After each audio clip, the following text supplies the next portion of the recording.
Canada, globally celebrated as a progressive utopia, renowned for universal healthcare, diversity, and left-wing ideals. Yet this reputation is a mirage.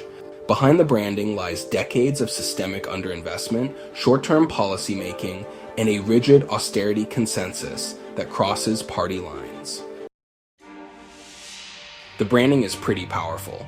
Even at home, many people believe the narrative. However, if you listen to the policy debates happening inside the country, you'll notice that across party lines, the focus is the same: cost-cutting over nation-building. This long-standing neoliberal approach in Canada has involved privatizing assets and underfunding vital services, alongside regulations that haven't prevented dominant companies from limiting competition. Experiences familiar to many Canadians, and it's been this way for decades. In the latest federal election, both the Liberals and Conservatives presented strikingly similar platforms. They focused on tax cuts, rhetorical commitments to spending restraint, and offered little in terms of long-term vision. Affordable post-secondary education, public transit, productivity. These issues were barely mentioned. What is often criticized as left-wing in Canada would be considered center or even right-wing in many parts of the world. Not all government spending is the same.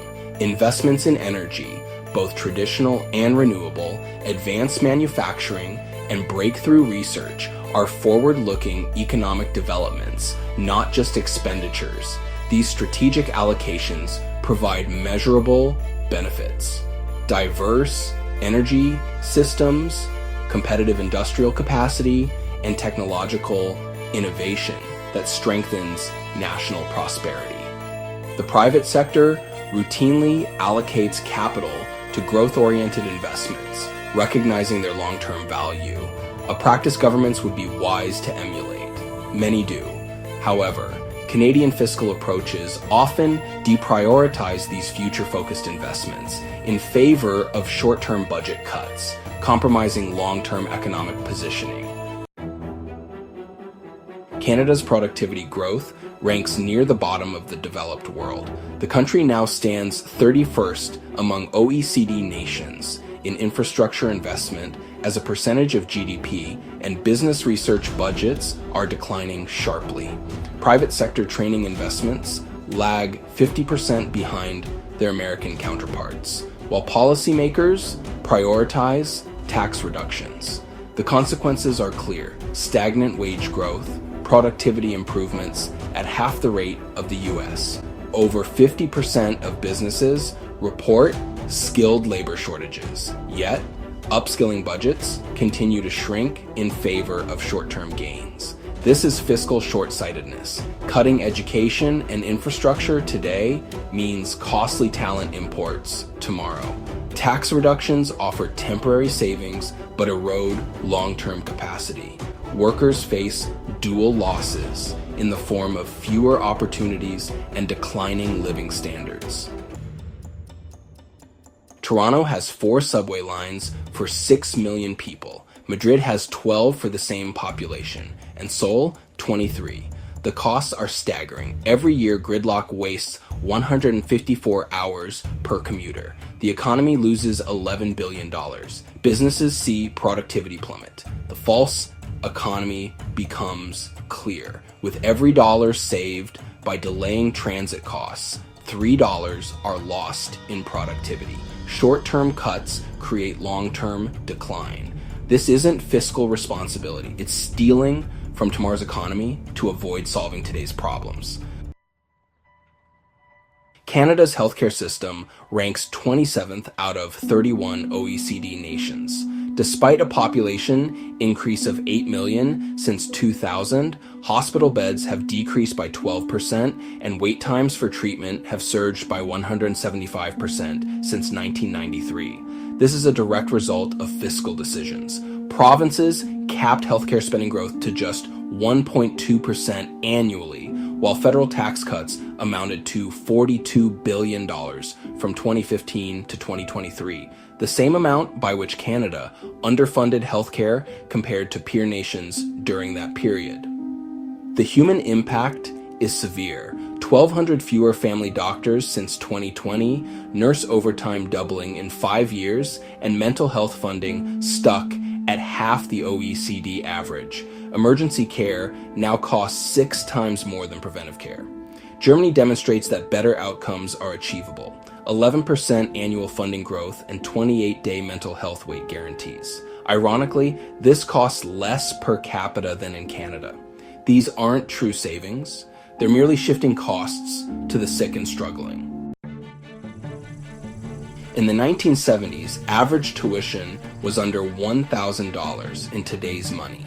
Now it exceeds $8,000 and keeps rising every year. What was once affordable now requires significant financial sacrifice. Politicians often warn about skills gaps in the workforce, yet they make education less accessible. Those seeking to improve their qualifications face tough choices, especially if they're between jobs. Enrolling in education and training programs aimed at upskilling while unemployed often means losing employment insurance benefits. This system creates a perverse incentive structure. Workers must choose between maintaining income support or gaining skills to rejoin the workforce. This approach extends unemployment while claiming to address labor shortages. What seems like short-term savings leads to greater long-term costs. Limited access to retraining keeps qualified workers on the sidelines, while employers struggle to find skilled candidates. Everyone pays the price for this counterproductive cycle. Canada promotes itself as a welcoming nation. However, the reality shows a system reliant on temporary workers and international students. These individuals often pay triple the standard tuition and face unstable living conditions. This is more than just a policy failure. It is a calculated business model. The system profits from cheap labor and inflated education fees, while local unemployment remains unaddressed. The preference is clear when looking at skilled labor. Instead of investing in education and skills training programs for citizens, the system prefers importing pre-qualified foreign workers. This creates unfair competition for domestic job seekers. Residents face tough choices: take on massive education debt or lose out to imported talent.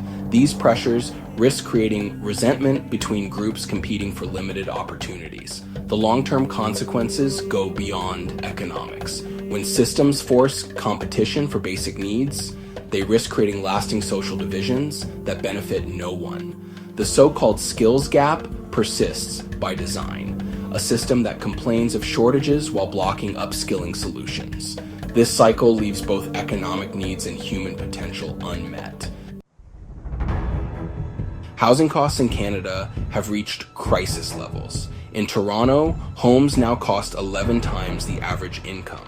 In Vancouver, prices are even higher at 12 times incomes. And restrictive zoning laws make this problem worse. 70% of urban land prohibits apartment buildings. Construction permits can take up to 18 months to approve, and investors now own 29% of Toronto condos. The over-reliance on market tools is evident and has created additional complexities. Singapore shows an alternative path. They build 25,000 public homes each year, with 80% of residents living in government-built housing. And their system minimizes lengthy zoning delays. Canada must make a choice: reform zoning and invest in more public housing, or continue the housing crisis indefinitely.